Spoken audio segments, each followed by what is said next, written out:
Racing down the sidewalk, Sarah tried to collect her thoughts, but was ending up with more questions than answers. She couldn't believe what she had just read. A book all about her life up until this very moment. Her mind was racing with questions. Who had written the book? How did they know so much about her?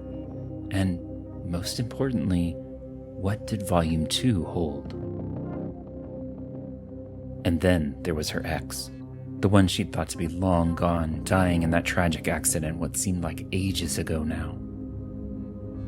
Was he lurking in the shadows even now, or maybe just waiting around the next corner to surprise her? Another thought popped in her head as she stopped dead in the middle of the sidewalk. Did he know about the book? She just shook her head, dismissing the thought. There's no way he could know about it. She didn't even know about it until just moments before. She began walking again, a bit more calm now, and rounded the corner with only a slight hesitation, pausing a split second to lean forward and peer around just to make sure there were no unexpected surprises waiting for her. Another block down was a small park bench. She sat down and her body began to relax, exhausted from the stress. She exhaled deeply and reached into her bag and took out the small blue book. She couldn't resist the urge to open it and flip through the pages, searching for any clues about her future. But just as before, when she turned to the final page of Volume 1, there was nothing there. The book simply ended, leaving her feel empty and uncertain. The story still ended with her leaving the bookstore. Nothing new had been added, but that didn't make sense. If this book was somehow recording her life up into the present moment, shouldn't it end with her there, sitting on this bench? But maybe that's not how it actually worked. Maybe these books only recorded up until they're found. Wait, she thought. That's right. These books. In all of her panic, she'd forgotten about Volume 2, the one the old woman at the store had hinted about.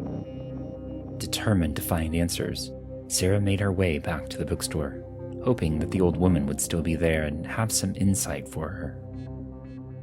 When she arrived, she found the store empty. There was no sign of the old woman. The large store was almost completely silent, save for the quiet ticking of a clock on the wall. A loud thump came from an open door halfway down the wall to her right that made her almost jump out of her skin. Heart pounding, she took a step backwards. Was it James? Had he followed her in here somehow and was lying in wait just inside the door, hoping she'd investigate the source of the sound? Agonizing seconds passed, her eyes never leaving the door. Panic rose up inside of her, but she felt rooted to the spot. Another thump, louder than the one before, and Sarah dashed for the front desk, dove behind it, and tried to make herself as small as possible so as not to be seen. She tried to get her breathing back under control, sure that whoever was making those noises could hear her. Then, footsteps. The floor in that back room must be hard, as they echoed loudly as the person walked. They steadily grew louder, but then stopped completely. She realized they must have stepped out through the doorway onto the carpet that covered most of the store. Another wave of panic hit her as she strained her ears trying to make out any of the sounds that would give her a clue to where the person was. The person then slammed something down on the counter, and Sarah let out a little yelp, giving away her hiding spot. She heard shuffling, and the old woman leaned around the side of the desk. "Oh dear, I'm sorry, I didn't mean to frighten you," she said with a smile. Sarah's body immediately relaxed, and she sighed. "It's okay," Sarah said shakily, and stood up. There on the counter beside her lay a small red book, about the same size and thickness as the blue one she still had hidden in her bag. Without a word, the old woman picked up the book and handed it to Sarah. Sarah opened it and quickly flipped through the book to the first page, and there, in small, neat letters, it said exactly what she had expected. You, Volume 2. Taking a deep breath, she flipped to the next page. Blank. so was the next. And the next. She quickly rifled through the rest of the book and found every page the same. No text, no images, nothing. Until she reached the last page. In the very back of the book, on the back side of the very last page, were 2 words, centered and in bold type. The end. "What does this mean?" she asked, looking up quizzically at the old woman while flipping through the pages. A hint of a smile played at the corner of the old woman's mouth. "Oh, you'll see," she said, picking up a stack of books from the counter.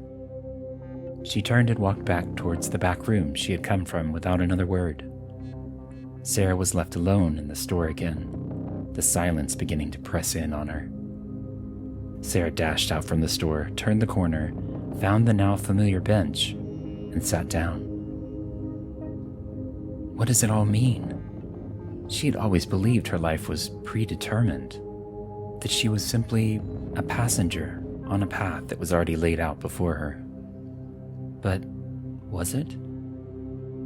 Volume 1 was about her life up until that first time she entered the bookstore, but Volume 2 was almost completely blank.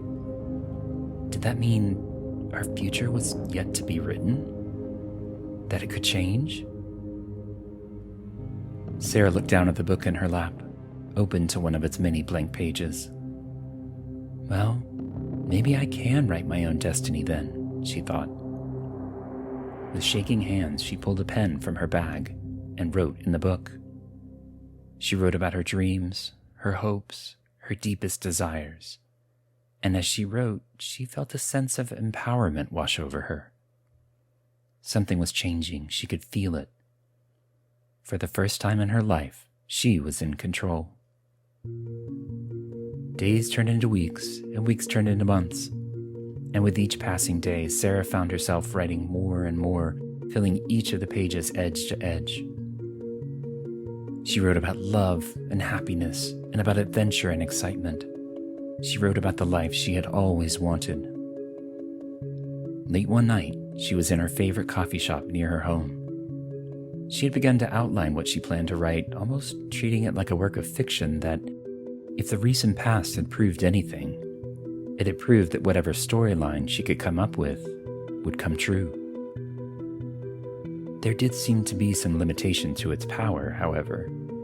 For example, when she tried to write about her stalking ex-boyfriend, she would watch as moments after writing the words, they would disappear from the page.